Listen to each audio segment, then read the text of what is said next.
नमस्कार, बाजार विश्लेषक में आप सभी का स्वागत है। बजट में इन्वेस्टमेंट और टैक्सेशन में क्या क्या बदलाव हुए हैं आज के इस वीडियो में बताने वाला हूँ।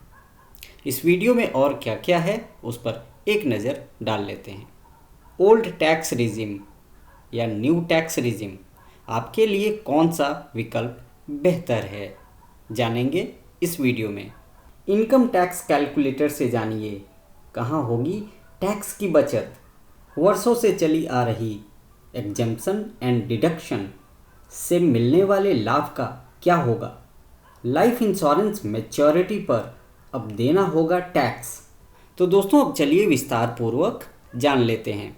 सबसे पहले एग्जेम्पशन और डिडक्शन को समझिए। पुराने टैक्स प्रणाली में टैक्स को कम करने के लिए आप कई तरह के सेक्शन का इस्तेमाल करते थे। एग्जाम्पल के लिए एटीसी, जो कि बहुत ही पॉपुलर है, इसमें 1,50,000 का छूट मिलता है।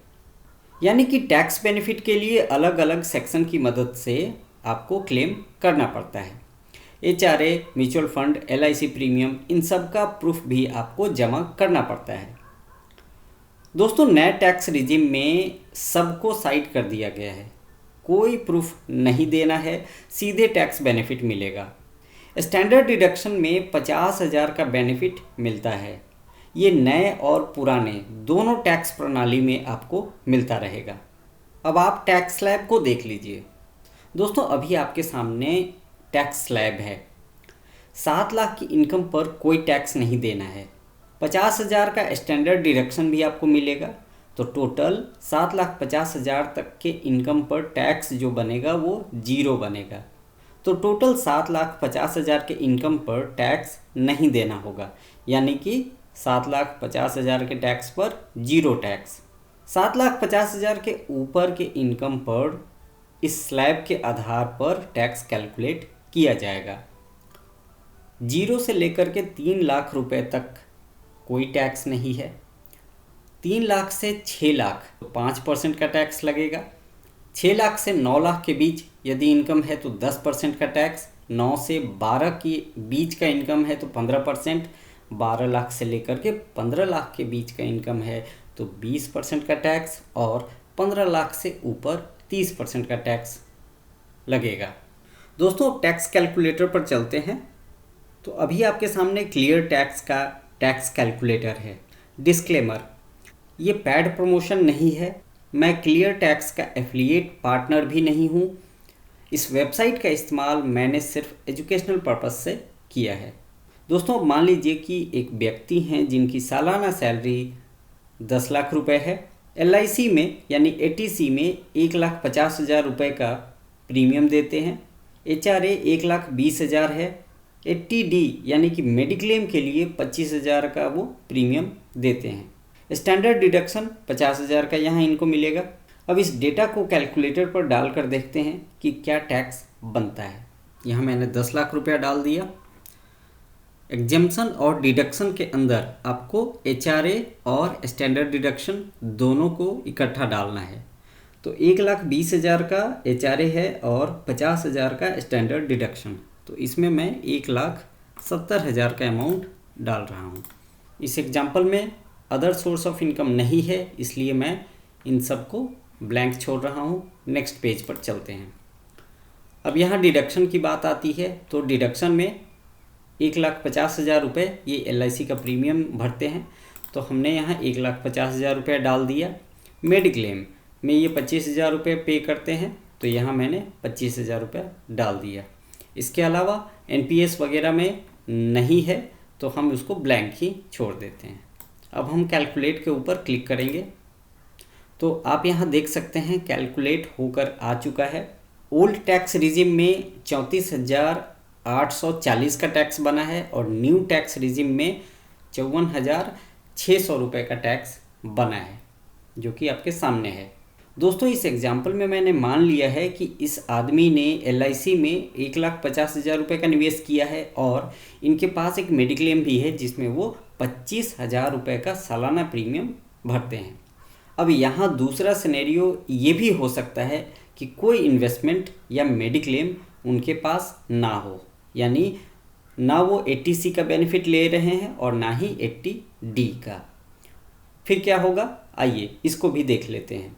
तो यहाँ से 80C को मैं 0 कर देता हूँ और 80D को भी मैं यहाँ 0 कर देता हूँ। इसके बाद मैंने कैलकुलेट के ऊपर क्लिक कर दिया। अब आपके सामने है। अब जो नया डेटा कैलकुलेट होकर के आया है, इसमें ओल्ड टैक्स रिजिम में 71,240 रुपये का टैक्स बन रहा है, जबकि न्यू टैक्स रिजिम में 54,600 रुपये का टैक्स बन रहा है। तो आपने देखा कि एग्जेम्पशन और डिडक्शन क्लेम करने पर ओल्ड टैक्स रिजिम में टैक्स कम बन रहा है, लेकिन जैसे जैसे ग्रॉस इनकम को आप बढ़ाते जाएंगे, न्यू टैक्स रिजिम में टैक्स कम बनेगा। एग्जाम्पल के लिए अगर मैं ग्रॉस इनकम को 15 लाख कर देता हूँ, उस केस में क्या टैक्स बनेगा, आइए मैं आपको दिखा देता हूँ। आप यहाँ देख सकते हैं कि बिना किसी डिडक्शन के जो टैक्स बन करके आया है वो 2,04,360 का आया है ओल्ड टैक्स रिजिम में, और न्यू टैक्स रिजिम में 1,45,600 का टैक्स बना है। अब इसमें अगर मैं डिडक्शन डाल भी दूं, यानी कि 1,50,000 का इन्वेस्टमेंट अगर हम यहाँ दिखा भी दें, तो क्या होगा, अभी भी न्यू टैक्स रिजिम का जो टैक्स बन के आ रहा है वो कम है, यानी 1,45,600 और यहाँ पे 1,49,760 रुपये। तो आपके केस में क्या होगा, आपको कैलकुलेटर पे डेटा डाल करके खुद देखना है।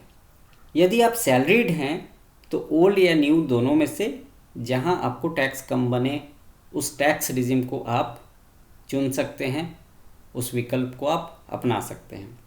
और ये अगले साल चाहें तो आप इसको बदल भी सकते हैं, क्योंकि सैलरीड क्लास के लिए ऑप्शन खुला रहता है। कभी भी वो ओल्ड में जा सकते हैं, कभी भी वो न्यू टैक्स रिजिम को अपना सकते हैं। बिजनेस क्लास वाले सिर्फ एक ही बार ओल्ड या नए टैक्स रिजिम का चुनाव कर सकते हैं, उसके बाद उसमें कोई बदलाव नहीं होगा।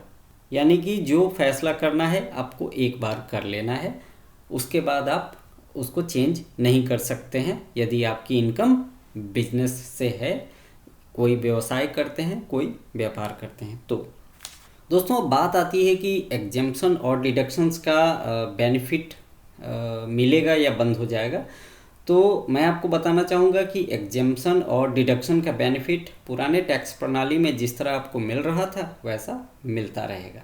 दोस्तों अब लाइफ इंश्योरेंस का सालाना प्रीमियम 5 लाख रुपए से ऊपर यदि आप पे करते हैं तो इस प्लान का जो मैच्योरिटी होगा वो टैक्सेबल हो जाएगा। दोस्तों ये सिर्फ ट्रेडिशनल प्लान के लिए एप्लीकेबल है। पहले क्या होता था कि प्रीमियम 5 लाख हो साल का, या 10 लाख हो या 20 लाख, जो मैच्योरिटी आपको मिलता था उस पर 1010D का बेनिफिट आपको मिल जाता था। लेकिन अब ये बेनिफिट नहीं मिलेगा, तो इस बात का आप ध्यान रखें। सीनियर सिटीजन के लिए जो लिमिट थी उसको बढ़ा करके 30 लाख रुपया कर दिया गया है। दोस्तों इस बजट में महिला सम्मान बचत पत्र के नाम से एक नई स्कीम भी आई है, जिस पर सालाना आपको 7.5% का ब्याज मिलेगा। 2 लाख रुपए तक का मैक्सिमम इन्वेस्टमेंट कर सकते हैं और 2 साल की अवधि के लिए। तो दोस्तों ये था इन्वेस्टमेंट और टैक्सेशन में जो बदलाव हुए हैं इस बजट में, उसकी डिटेल। आशा करता हूँ इस वीडियो से आपको ज़रूर कुछ सीखने को मिला होगा। यदि आपको ये वीडियो अच्छा लगा हो तो इसे लाइक शेयर ज़रूर करें। आप सभी से फिर मुलाकात होगी एक नए वीडियो में। Thank you.